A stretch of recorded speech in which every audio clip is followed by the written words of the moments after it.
আজকের ভিডিওতে রায়া মার্টিন প্রশ্নবিদরা 2025 সালের সপ্তম শ্রেণীর সংস্কৃত বিষয়ে প্রথম পরীক্ষায় মূল্যায়নের যে 7 নম্বর প্রশ্নপত্রটি আছে, অর্থাৎ Raiganj girls high school, HS and Balurghat high school এই বিদ্যালয়গুলির সমস্ত প্রশ্নের উত্তরগুলি করব।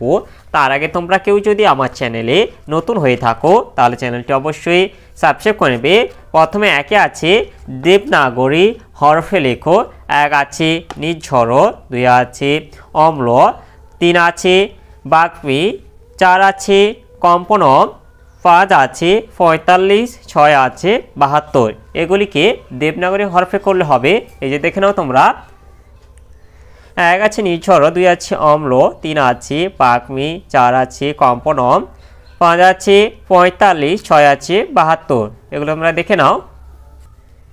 এরপরে 2 আছে শব্দার্থ লেখো যে কোনো 4টি। 1 আছে কেতন, 2 আছে অদ্রি, 3 আছে পঞ্চ, 4 আছে সমীরণ, 5 আছে মাতরম, 6 আছে নলিনী।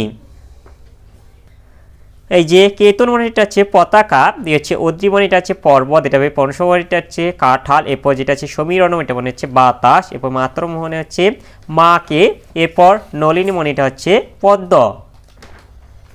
এরপরে 3টা আছে সংস্কৃত প্রতিশব্দ বা সমার্থক শব্দ লেখো যে কোনো 2টি। 1 আছে হয়, 2 আছে নর, 3 আছে কমলম। হয় হচ্ছে এটা অশ্ব, নর হচ্ছে এটা মনুষ্য, আর কমলম হচ্ছে এটা হচ্ছে পদ্মম।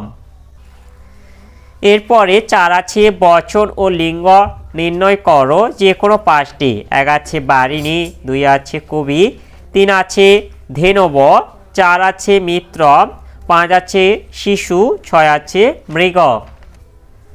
বারিণী হচ্ছে দ্বিবচনে ক্লীবলিঙ্গ, আর কবি হচ্ছে এটা দ্বিবচনে পুংলিঙ্গ।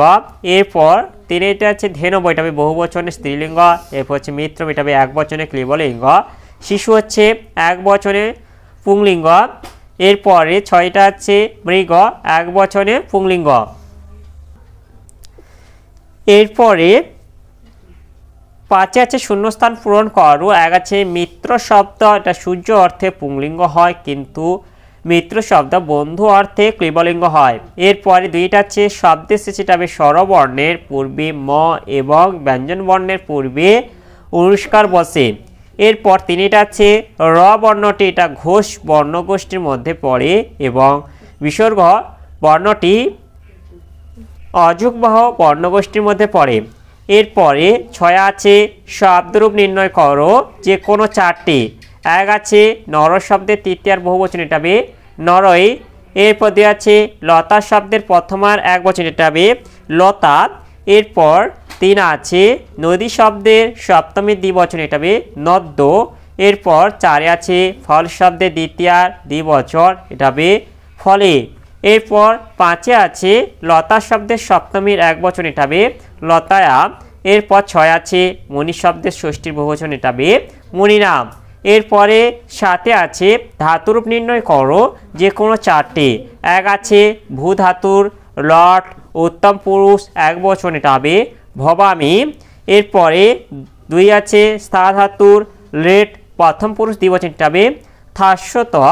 এরপর 3 আছে পর ধাতুর লট মধ্যম পুরুষ বহুবচন, এটা হবে পঠত। এরপর 4 আছে ভূ ধাতুর লট মধ্যম পুরুষ একবচন, এটা হবে ভবসী।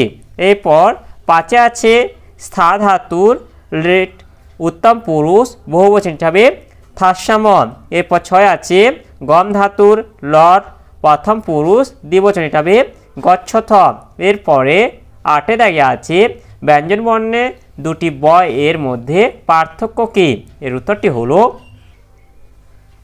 সংস্কৃত বর্ণমালায় 2টি ব, একটি ব বর্গীয় ব, এর উচ্চারণ বাংলা ব এর মতো, অপর বটি হলো অন্তঃস্থ ব, এর উচ্চারণ ও অ এর মতো।